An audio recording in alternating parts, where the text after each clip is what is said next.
लंबी टांगों वाली गाय। एक गांव में रामू नाम का एक ग्वाला रहता था।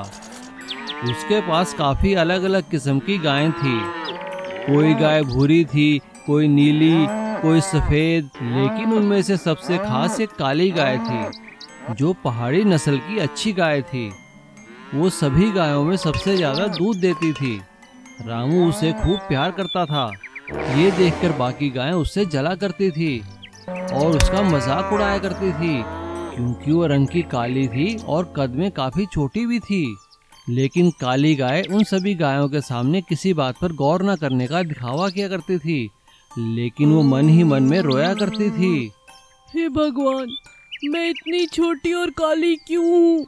आपने मुझे ऐसा क्यों बनाया? कोई मुझे प्यार नहीं करता, सब मेरा मजाक उड़ाते हैं। एक दिन जब रामू सभी गायों को तालाब के पास नहलाने के लिए लेकर गया तो सभी गाय तालाब में घुसकर आराम से नहाने लगी। लेकिन काली गाय जैसे ही तालाब में गई उसे तैरना नहीं आता था और वो अपने छोटे कद के कारण तालाब में डूबने लगी। रामू ने फिर उसे बाहर निकाला। ये देखकर सभी गायें उस पर हंसने लगी।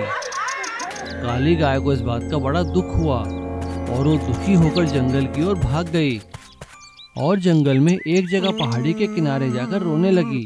हे कामधेनु माता, ऐसा जीवन जीने से तो अच्छा मौत है। मैं आपके चरणों में आ रही हूँ। अपने मन में ऐसा विचार लाकर जैसे ही काली गाय पहाड़ी से कूदने लगी तभी वहाँ पर कामधेनु गाय प्रकट हुई। काली गाय, तुम्हें मरने की आवश्यकता नहीं। पर माता, मेरा छोटा कद है, इस बात का सब मजाक उड़ाते हैं।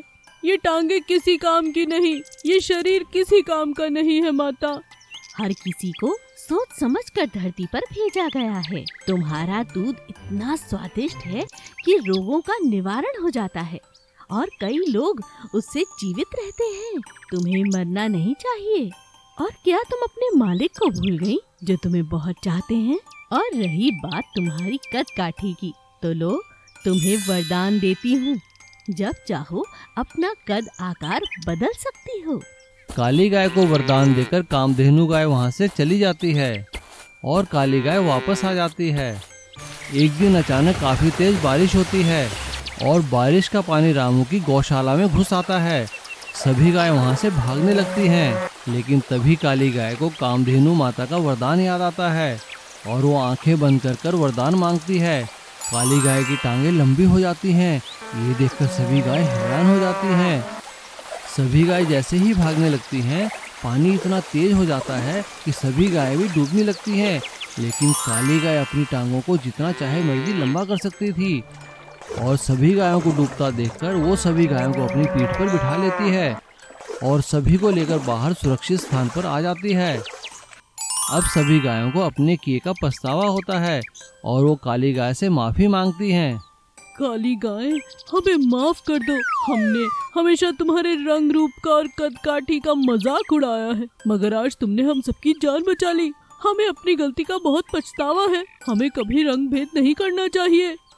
काली गाय हंसते हुए गर्दन हिलाकर उन्हें माफ कर देती है। इसीलिए कहते हैं ना कि हमें किसी के रंग रूप का मजाक नहीं उड़ाना चाहिए। गरीब का सोने का सेब का पेड़।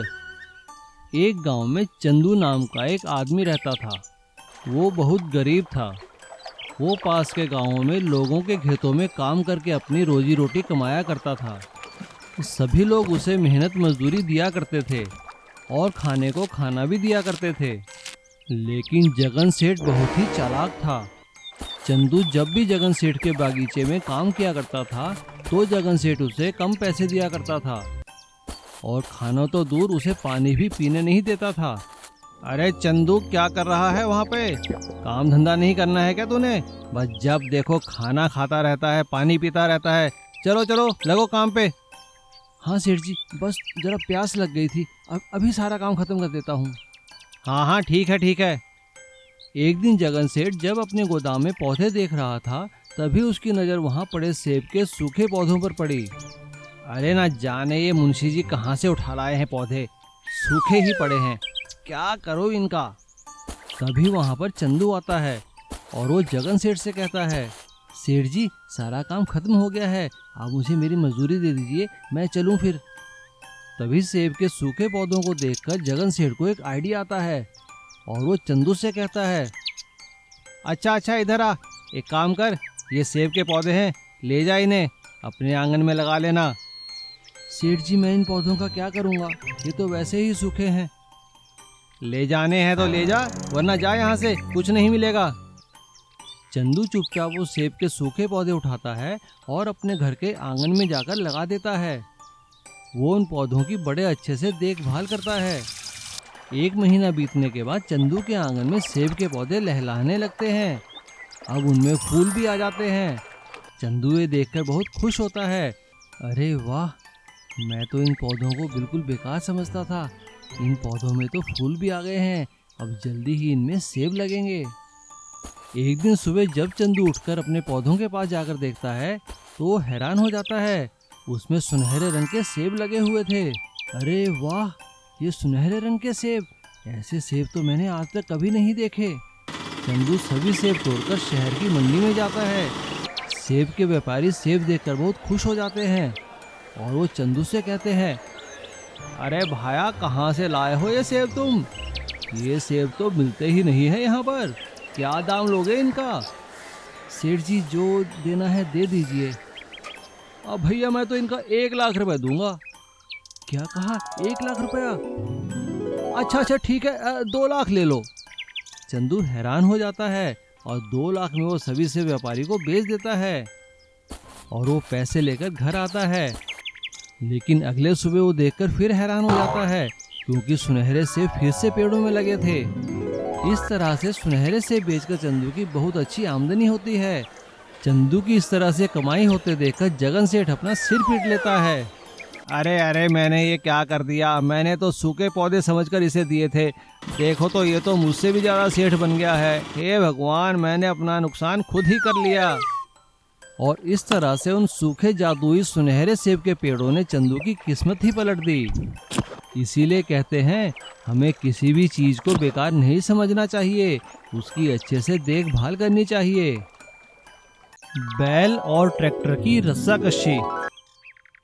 चांदपुर गांव में भोलू नाम का एक लड़का रहता था। वो अपने नाम की तरह ही बहुत ही भोला था और सारा दिन गांव में घूमता रहता था। अरे भोलू, कहाँ जा रहा है भाई? काका, मैं गांव के मंदिर जा रहा हूँ, आज वहाँ पर भंडारा है ना, अच्छा स्वादिष्ट प्रसाद मिलेगा। हाँ जा भाई, तेरे बिना गए तो भंडारा कैसे पूरा होगा। और भोलू हंसते हुए वहाँ से गांव के मंदिर चला जाता है। मंदिर में पहुँचते ही भोलू की नज़र मंदिर के बाहर बनी नंदी बैल की मूर्ति पर पड़ती है और वो उस मूर्ति के साथ खेलने लगता है। वो खेल में उस मूर्ति के ऊपर बैठ जाता है और उसके सींग पकड़कर बोलने लगता है, अरे कब से बैठे हो, चलो उठो ना। तभी मंदिर के पंडित जी बाहर आकर भोलू से कहते हैं, अरे बेटा भोलू, ये तुम क्या कर रहे हो? ये पत्थर के नंदी बैल हैं, ये उठेंगे नहीं, चलो जाओ बेटा कहीं और जाकर खेलो।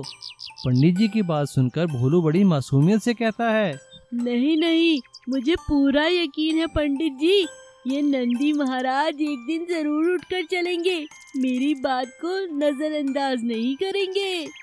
अब तो ये मेरे दोस्त बन चुके हैं ना। अच्छा बेटा, जैसी प्रभु इच्छा, तुम खेलना चाहते हो तो खेलते रहो।